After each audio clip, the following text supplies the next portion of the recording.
que Donald Trump, l'actuel président des États-Unis, s'est moqué publiquement du leader africain Ibrahim Traoré, le qualifiant de dictateur incompétent et de marionnette des terroristes lors d'une interview en direct sur Fox News. Ce que Trump n'avait pas prévu, c'est que le jeune président du Burkina Faso regardait l'émission et exigerait immédiatement un droit de réponse. Ce qui s'est passé dans les minutes suivantes a laissé Trump complètement anéanti, sans voix et visiblement ébranlé devant des millions de téléspectateurs qui ont assisté à l'une des plus grandes humiliations publiques jamais subies par un président américain à la télévision nationale. Ibrahim Traoré n'est pas un nom qui circule constamment dans les médias internationaux comme d'autres leaders mondiaux, mais son histoire est extraordinaire. À 35 ans, ce capitaine de l'armée a pris la tête du Burkina Faso en septembre 2022 après un coup d'État militaire qui promettait d'éradiquer la corruption et l'influence étrangère qui maintenait son peuple dans une extrême pauvreté. Contrairement à de nombreux putschistes, Traoré a rapidement gagné le soutien populaire grâce à ses politiques nationalistes et à son engagement indéfectible pour l'indépendance économique du pays, expulsant les troupes françaises et rompant des accords militaires jugés abusifs par une grande partie de la population. Le conflit entre ces deux leaders si différents a débuté lors d'une édition spéciale de l'émission America First sur Fox News, où Trump avait été invité pour commenter l'influence croissante de la Russie et de la Chine en Afrique. Sans aucune provocation préalable, le président américain a décidé d'attaquer personnellement Ibrahim Traoré, décrivant le Burkina Faso comme un pays en faillite gouverné par un dictateur inexpérimenté qui détruit des relations vitales avec l'Occident. Trump a poursuivi avec des affirmations infondées sur les liens de Traoré avec des groupes terroristes, l'accusant d'être manipulé comme une marionnette par les intérêts russes et chinois.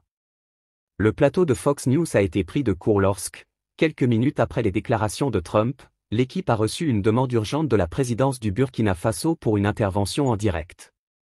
Sans imaginer la tempête qui allait se déchaîner, les producteurs ont accepté. L'image d'Ibrahim Traoré, depuis son bureau présidentiel, est apparue sur les écrans du studio et sur ceux de millions d'Américains. Ce que personne n'attendait, c'est que le jeune leader africain soit aussi bien préparé pour démonter, point par point, non seulement les accusations de Trump, mais aussi des décennies de politique étrangère américaine. Avant de poursuivre cette histoire impressionnante qui provoque un séisme diplomatique entre les États-Unis et les nations africaines, je veux vous poser une question: pensez-vous qu'il est juste que les leaders des grandes puissances se moquent publiquement des pays en développement? Laissez votre avis dans les commentaires. Et si vous êtes aussi choqués que nous par cette situation, n'oubliez pas de vous abonner à la chaîne et d'activer les notifications pour recevoir davantage de contenus exclusifs sur la politique internationale que les grands médias ne montrent pas. Votre soutien est essentiel pour que nous puissions continuer à vous apporter ces histoires percutantes.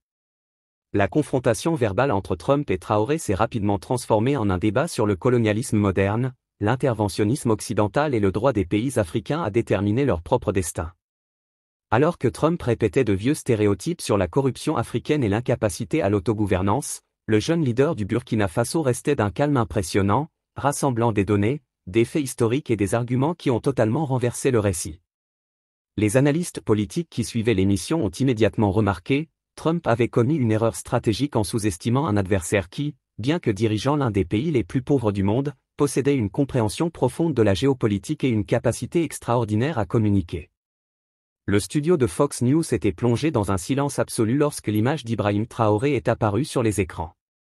Vêtu de son uniforme militaire vert olive avec sa caractéristique casquette rouge, symbole de la révolution dans son pays, le leader burkinabé affichait une expression sereine qui contrastait fortement avec l'atmosphère tendue du plateau américain.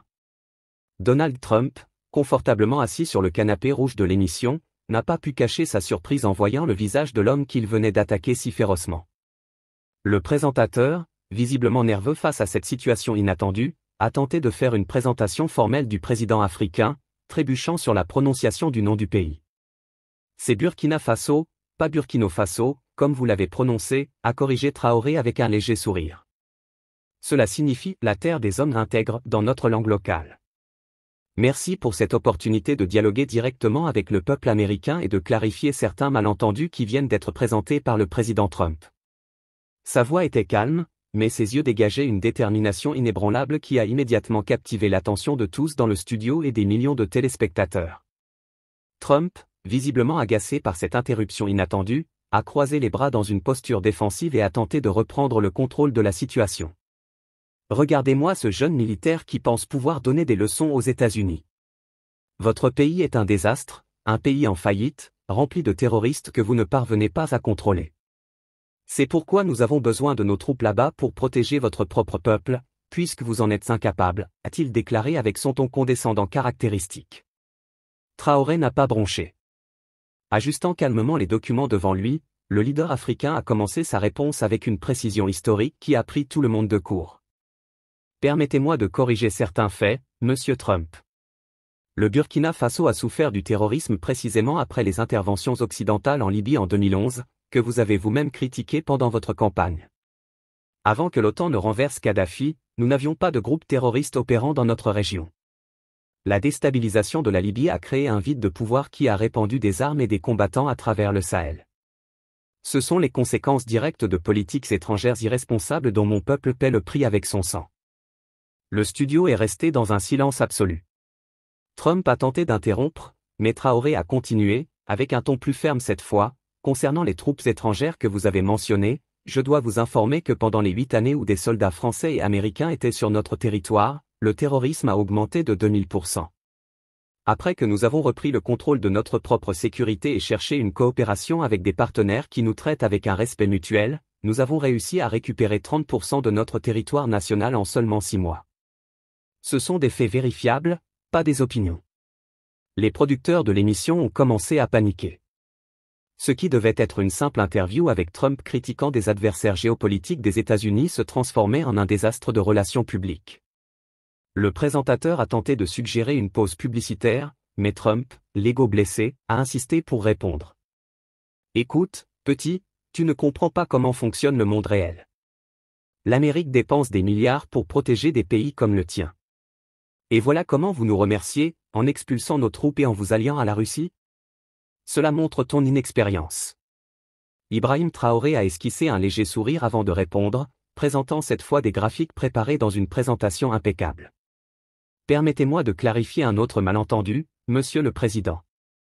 Ce document, publié par votre propre Pentagone l'année dernière, montre que 67% des opérations militaires américaines sur notre territoire étaient liées à la protection des intérêts des entreprises minières occidentales, et non à la lutte contre le terrorisme.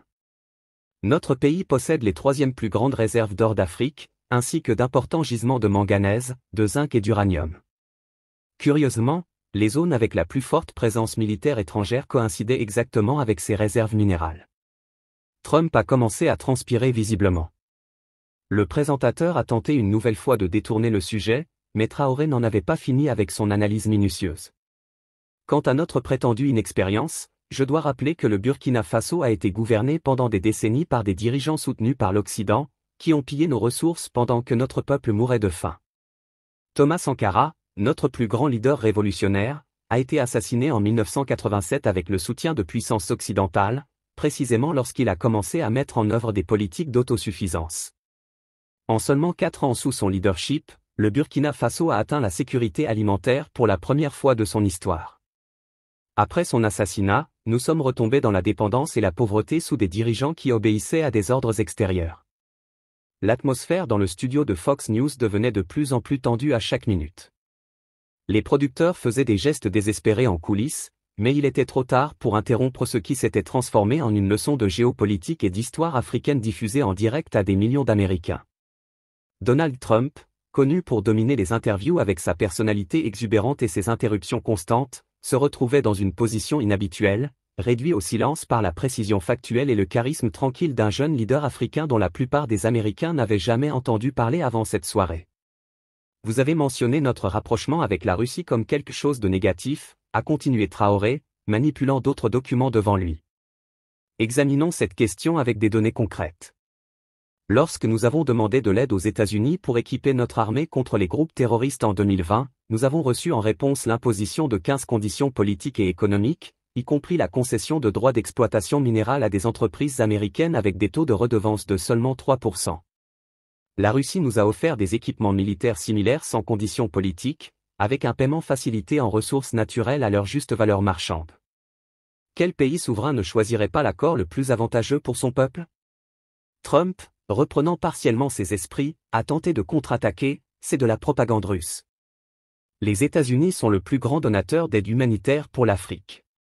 Nous envoyons des milliards en aide à des pays comme le vôtre, alors que la Russie ne s'intéresse qu'à extraire vos ressources. Ibrahim Traoré a souri avec patience, comme un professeur face à un élève qui n'a pas encore compris la leçon. Vérifions également cette affirmation, Monsieur Trump, a-t-il dit en présentant un nouveau graphique à l'écran. Selon les données de l'USAID elle-même, pour chaque dollar envoyé en aide humanitaire en Afrique, les entreprises occidentales extraient 24 dollars en ressources naturelles, intérêts sur les dettes et évasion fiscale. De plus, 68% de cette soi-disant aide américaine est conditionnée à l'embauche d'entreprises américaines pour sa mise en œuvre, ce qui signifie que l'argent retourne aux États-Unis. Nous ne demandons pas la charité, Monsieur Trump. Nous exigeons des relations commerciales justes et le respect de notre souveraineté. Le studio était plongé dans un silence absolu. Le présentateur, reconnaissant la gravité du moment, a abandonné ses tentatives d'interruption. Trump, visiblement mal à l'aise, jetait des regards répétés à ses conseillers en coulisses, cherchant des conseils sur la manière de répondre. C'est à ce moment qu'Ibrahim Traoré a décidé de changer le ton de la conversation, surprenant tout le monde. Monsieur Trump, je ne suis pas ici pour antagoniser les États-Unis ou votre gouvernement.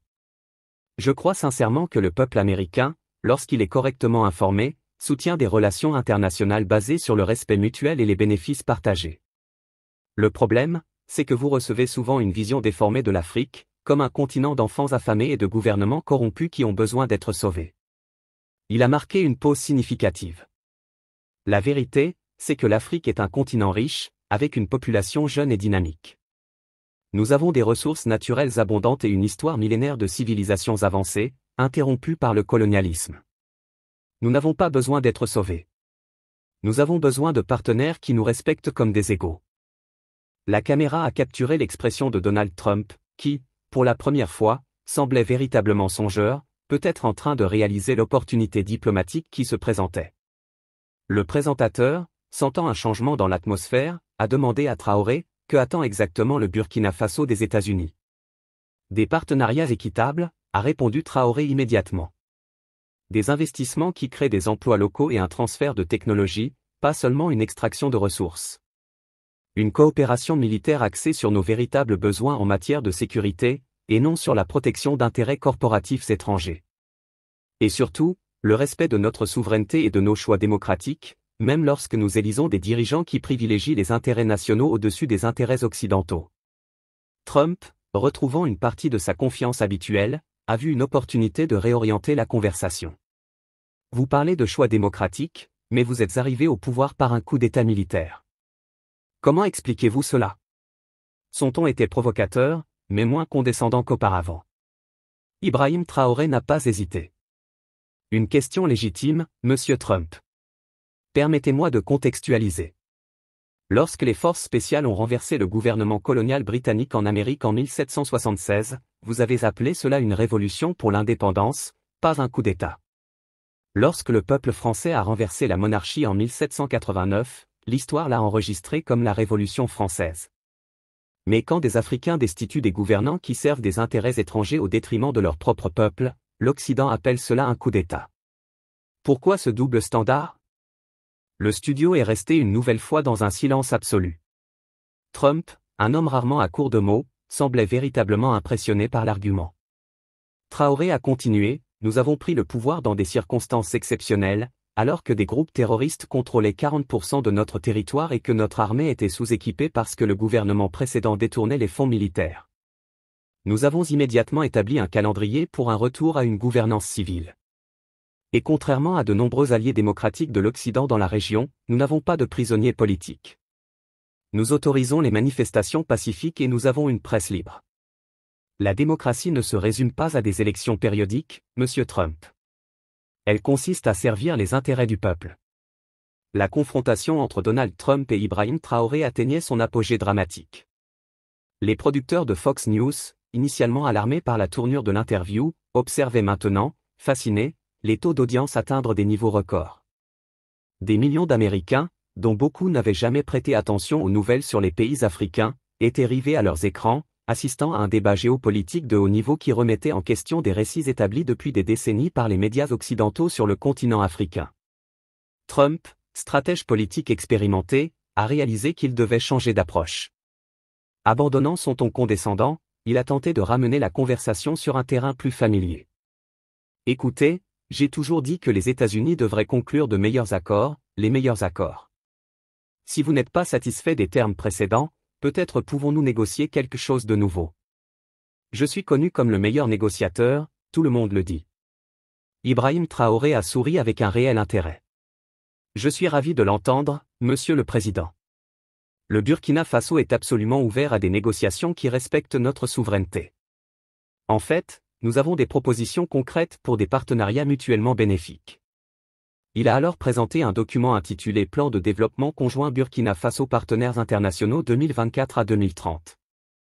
Étonnamment détaillé pour quelqu'un qui avait été qualifié d'inexpérimenté quelques minutes plus tôt, ce plan identifiait des secteurs stratégiques où les investissements américains seraient les bienvenus, l'énergie solaire, étant donné que le Burkina Faso a l'un des plus grands potentiels solaires au monde, le traitement local des minerais, créant des emplois tant au Burkina Faso qu'aux États-Unis, et la modernisation agricole, exploitant le potentiel du pays pour devenir un grenier régional. Contrairement aux accords précédents, nous proposons des coentreprises avec une participation minimale de 51% pour les entreprises burkinabais, garantissant que la richesse générée profite d'abord à notre population. Trump a étudié le document avec un intérêt sincère, tandis que le présentateur, reprenant son rôle, a demandé, et concernant la sécurité régionale et le terrorisme, comment les États-Unis pourraient-ils coopérer dans ce domaine? Une excellente question, a répondu Traoré. Nous proposons une coopération militaire basée sur nos véritables besoins, et non sur des agendas extérieurs. Nous avons besoin d'une formation spécialisée en contre-insurrection, d'équipements adaptés au terrain africain et d'un partage d'intelligence sans conditions politiques attachées. Ce dont nous n'avons pas besoin, ce sont des bases militaires étrangères permanentes qui créent de la dépendance et du ressentiment local. La caméra a capturé le moment où l'expression de Trump a subtilement changé, passant de défensive à pensive. L'homme connu pour son slogan America First semblait reconnaître en Ibrahim Traoré un leader partageant une philosophie similaire de priorisation des intérêts nationaux, mais appliquée à un contexte africain. Vous savez, a commencé Trump avec un ton étonnamment respectueux, j'ai toujours dit que chaque pays devrait mettre ses intérêts en premier. C'est ce que vous faites. Je peux respecter cela, même si nous ne sommes pas d'accord sur tout. Ibrahim Traoré a hoché la tête en signe de reconnaissance. Exactement, Monsieur le Président. Burkina First ne signifie pas isolation ou hostilité. Cela signifie s'assurer que tout partenariat international profite d'abord à notre peuple. Tout comme vous défendez que les partenariats internationaux des États-Unis doivent d'abord bénéficier aux Américains. C'est une question de dignité nationale. Ce qui avait commencé comme une attaque publique s'est transformé, sous les yeux de millions de téléspectateurs, en un dialogue étonnamment productif entre deux leaders aux visions du monde très différentes, mais partageant une compréhension commune de la souveraineté nationale. Trump, retrouvant une partie de sa confiance caractéristique, a fait une offre inattendue, peut-être devrions-nous discuter davantage de ces accords dont vous parlez. Pourriez-vous envoyer une délégation à Washington dans les prochaines semaines? Ibrahim Traoré, conservant sa composure diplomatique, a répondu, le Burkina Faso serait honoré d'envoyer une délégation technique pour discuter de ces possibilités, et naturellement, nous vous invitons à envoyer une délégation américaine à Ouagadougou pour découvrir de première main les réalités de notre pays, au-delà des gros titres sensationnalistes. Le présentateur, sentant le moment historique, a demandé à Trump, envisageriez-vous d'accepter cette invitation pour visiter le Burkina Faso, Monsieur le Président? À la surprise de beaucoup, Trump a répondu avec une sincérité inhabituelle, vous savez, peut-être que je devrais. Je ne suis jamais allé en Afrique, et peut-être est-il temps de voir les choses par moi-même. Si nous devons conclure des accords, les meilleurs accords, nous devons comprendre avec qui nous négocions. L'émission s'est terminée sur des images partagées de Washington DC et de Ouagadougou, deux capitales séparées par des océans, des histoires et des circonstances, mais potentiellement unies par une nouvelle compréhension née du face-à-face le plus inattendu de la télévision américaine récente. Les analystes politiques ont immédiatement commencé à débattre des implications géopolitiques de cet échange, tandis que sur les réseaux sociaux, le nom d'Ibrahim Traoré devenait viral, des millions d'Américains cherchant à en apprendre davantage sur le jeune leader africain qui avait impressionné même Donald Trump. Dans les semaines qui ont suivi ce face-à-face télévisé entre Donald Trump et Ibrahim Traoré, une transformation remarquable s'est produite dans le discours public américain sur le Burkina Faso et l'Afrique en général. Ce qui était auparavant un continent souvent réduit à des stéréotypes de pauvreté, de corruption et de conflits sans fin a commencé à être dépeint avec plus de nuances et de profondeur. Des journalistes d'investigation américains se sont rendus à Ouagadougou pour documenter les réformes mises en œuvre par le gouvernement de transition, y compris la nationalisation partielle des ressources minérales, des programmes d'alphabétisation inspirés de l'héritage de Thomas Sankara, et des initiatives de sécurité alimentaire qui transformaient des régions rurales autrefois dépendantes de l'aide extérieure. La délégation technique du Burkina Faso est arrivée à Washington comme premier, à la surprise des observateurs internationaux, a été accueillie avec respect et un réel intérêt. Le département d'État américain, reconnaissant le changement dans les vents politiques, a organisé une série de rencontres de haut niveau qui ont abouti à des accords préliminaires pour des investissements dans les infrastructures énergétiques et le traitement local des minerais. Plus surprenant encore, Trump a annoncé qu'il visiterait personnellement 3 nations africaines, dont le Burkina Faso, lors de son prochain voyage international, la première visite d'un président américain dans le pays depuis son indépendance.